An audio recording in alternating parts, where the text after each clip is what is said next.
Hi everyone. So today I'm starting a roof by myself here. Well, not by myself. I'm gonna have a couple of the guys who quit with me that day helping me. And ironically, this roof is in loose land, so that's kind of interesting. But yeah, my brother's gonna be helping me and Garrett.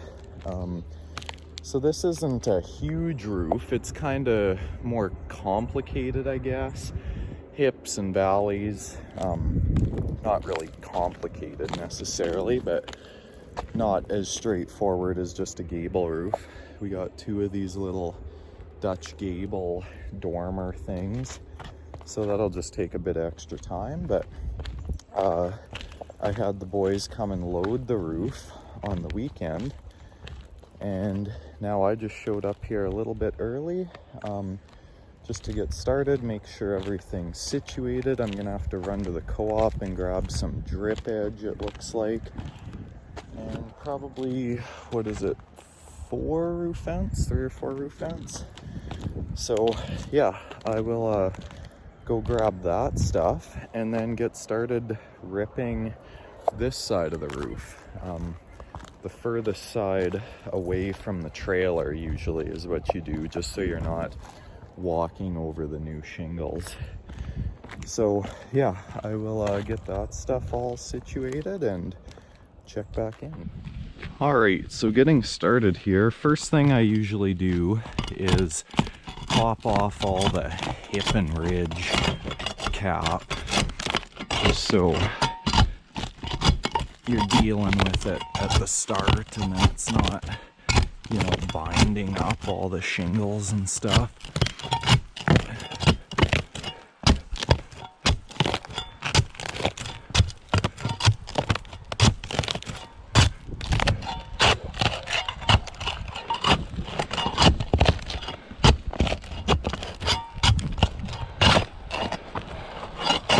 Now these shingles are pretty cold this morning because it is getting into fall here in Canada.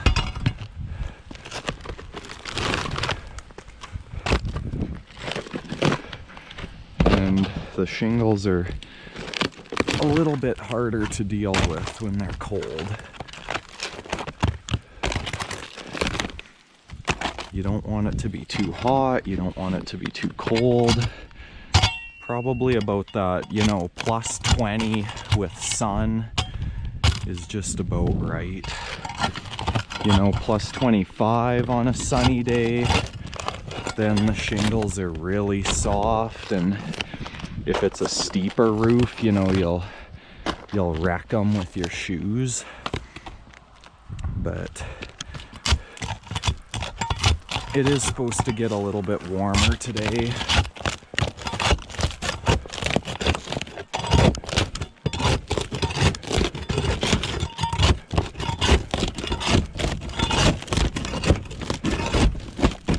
They do stick together nice though.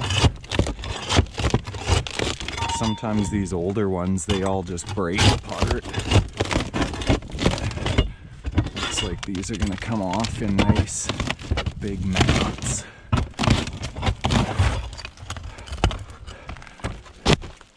No underlay under here, but that's not a problem. We got some up there. Just be an extra couple hours worth of work. You know, generally I don't think underlay is necessary, but a lot of the times the clients just expect it to be put on, so it's more of just a safeguard while you're doing the roof. Then you can rip a section, throw the underlay down, and if for whatever reason it sprinkles a little bit at night, you're not going to have any issues.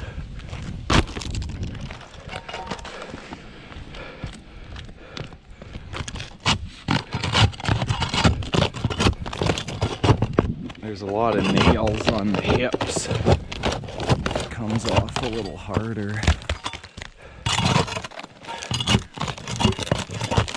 But yeah, I kind of usually like to just rip a 3 or 4 courses at a time. That way they're nice and they're able to be handled still, but they're not tiny little pieces.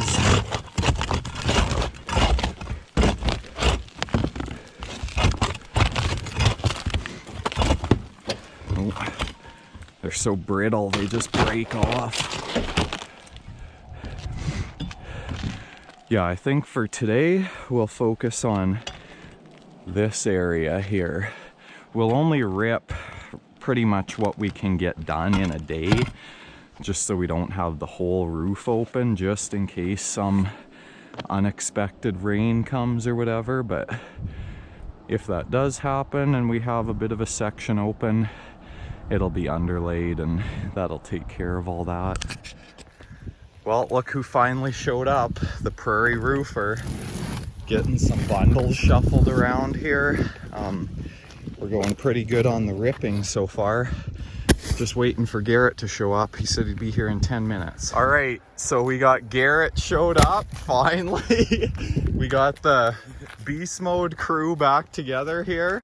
3/5 of the Beast Mode crew back together. So that's kind of what we call ourselves, Beast Mode roofing. So we'll go Beast Mode on this roof here and try and get this section done today.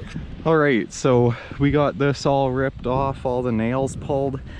Now what we're doing is putting this ice guard in the valleys just as an extra safety feature.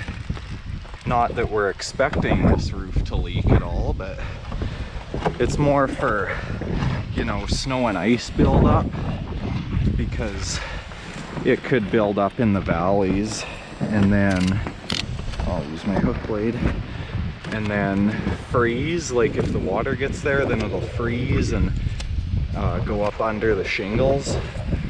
So that's why we put this on.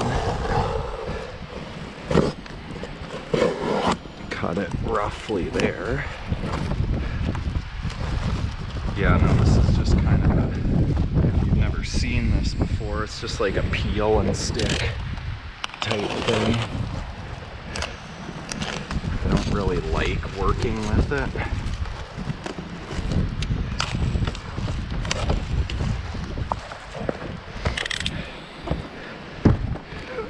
Okay, just kind of pull it down a little bit just to get it to the edge of the, is that pretty close there? Okay. Now this comes in 2 sections. One I think is over top of the other. So it'll just lay down like that. Keep that from rolling away.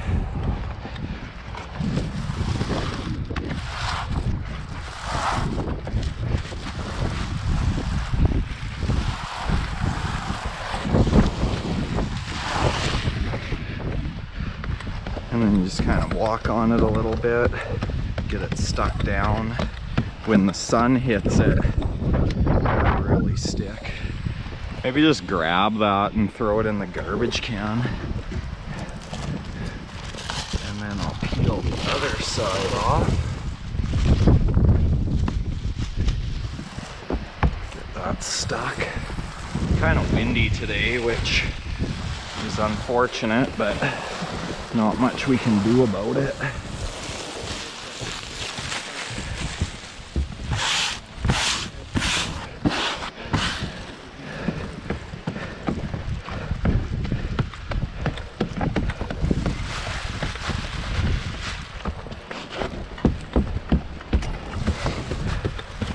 There, that actually went pretty nice. We can throw a few nails in it just to hold it until the heat gets it stuck down. But yeah, that's how the ice guard goes. All right, so I've run into a bit of an issue with my old gun here. I cannot figure out what's wrong with it. It had an issue before where it would do that sometimes, but now of course when I need it, it's totally hooped. So I'm gonna run to the co-op and I guess buy a brand new roofing nailer. I wanted to find a good deal on a used one, but I waited too long until that one was totally broken, so let's go spend 500 bucks on a new one. All right, so the co-op didn't have any roofing nailers, but I checked in Macklin, which is about, I don't know, a 25-minute. Oh yeah. Yeah, and let's show us what you did to the hose there. What we did. Not all my fault. But yeah, shot a hole through it, so we're just getting that temporarily fixed up right now. But it's not turning into a great day so far. One of the bundles is all damaged. So yeah, awesome first day of self-employed roofing here. But anyways, Garrett's off to Macklin to pick up this Hitachi roofing nailer that they have. And I'm gonna keep going here. All right, so we got our new nailer, what they had in Macklin, this Metabo HPT, formerly known as Hitachi. And we're just gonna do a quick unboxing here and see what the deal is with this. These are supposed to be pretty good guns. They come with instructions and safety glasses. Don't need any of that. But we do need the rig itself. Now it same thing as the quarter cable, the dual flip there, but we'll have to make sure that's adjusted. I don't think I have a Allen key on me, so we might be using pliers. But let's hook this up to the air and see what happens. All right, so we're back here, day 2. Got all this finished up last night. This gun works pretty good. No issues with it. It just takes a little bit of getting used to a different gun, like ergonomically in your hand, but I'm happy with it so far.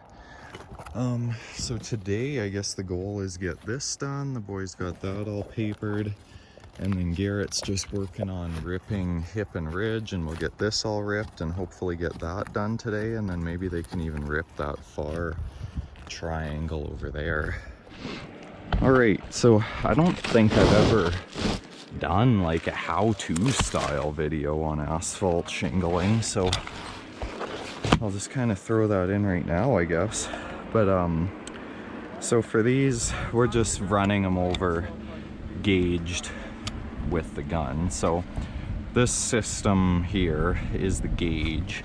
So what you do is hook this on the bottom of your last shingle, and then that one will hit the nose there, and then you just put that corner to there, and then this little white line is your nail line. And the reason that's the nail line is because it's 2-ply there, so it's really thick. It'll hold it down nicely. And then you just go about 5 nails per.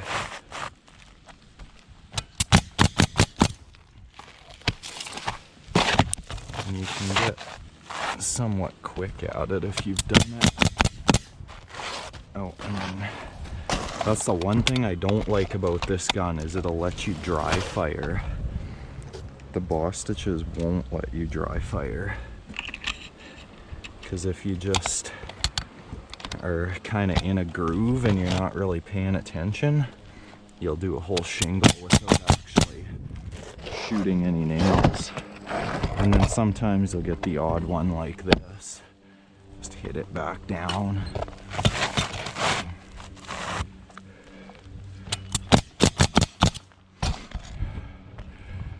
You boys are just dogging it. No, we're waiting for the air compressor to slow you down. Oh, that's why it was doing the high nail thing.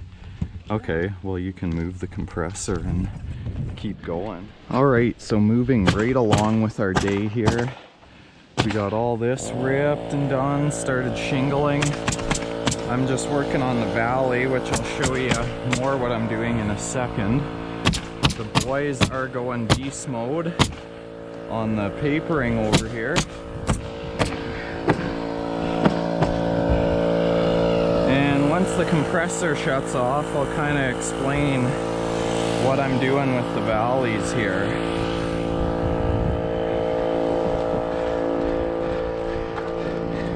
I'll just show you. Under there was not fun to deal with, and then we just kind of had to transition into the valley, so that kind of threw the steps off a little bit, but the steps aren't really crucial. It just creates a more repetitious pattern if the steps are equal. But with the valleys here, what I did, how to determine which side it flows onto. This is the bigger section, although it like taller height-wise, it goes above the ridge of this. So whatever has the most water volume coming off it, you want that to flow onto the other one. So I just ran, these shingles will just continue this way and you just run them up. And there's lots of different ways to do valleys, but what I think is the simplest just involves running a shingle this way, snap a line through it so you can see the center of the valley the whole way.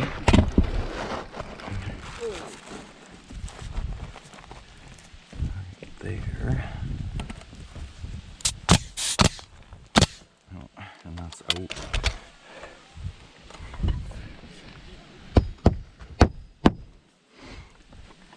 And then these shingles, I'll just do a quick demo in case I forget to film, but they will just go like this, and you just run them square, and it's that easy.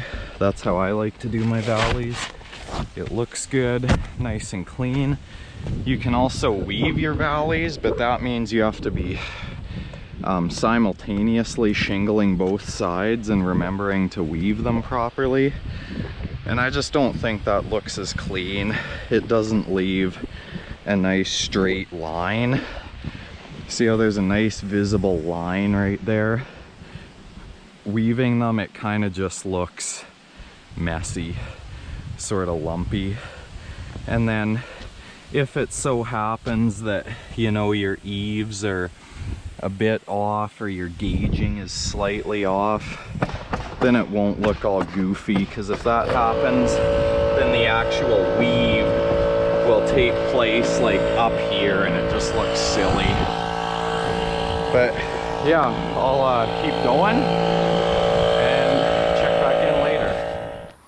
All right, well, that was a fairly productive day. Got most of this shingled out. It's about a little past 6:30, so I'm gonna head home. The rest of the boys went home.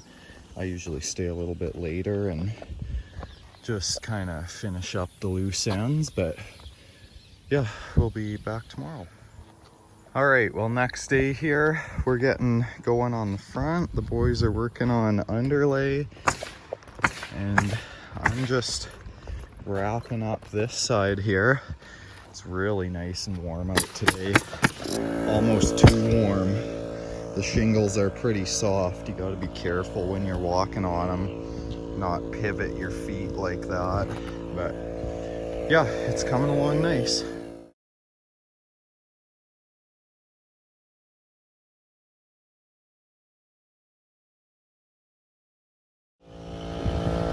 All right, now these boys are going as fast as they can. Whoa, whoa, whoa, Oh, we got a kite here. I better help out. down and get going.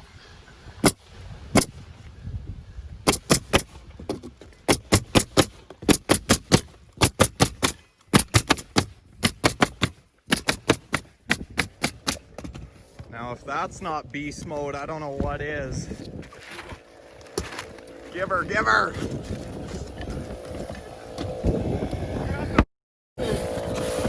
Hey, hold on.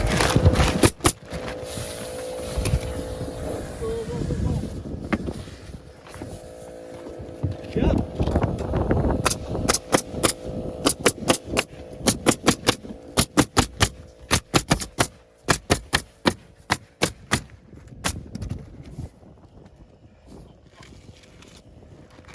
beautiful. Well, that's officially it for this roof. I just got everything blackjacked and all taken care of that way. So I'm happy with how it turned out. It looks pretty good. It's kind of hard to remember to film things when you're working, especially when you're running the show, you know. I need to make sure the boys have things to do and everything like that, but I'll try and get better. You know, I'm relatively new to the whole YouTube thing. I don't have a whole lot of technology experience. Kind of this stuff is more up my alley, but if you guys enjoy watching the videos, I'm more than happy to make them. And yeah, I hope you enjoyed this first solo roof, I guess I'll call it. But yeah, I'll have lots more projects coming and hope to take you along with me. So thanks so much for watching. Be sure to check out my Instagram, Facebook, all that stuff. Subscribe if you haven't already. Make sure the notification bell is on. But anyways, we'll see you next time. Stay healthy, everyone.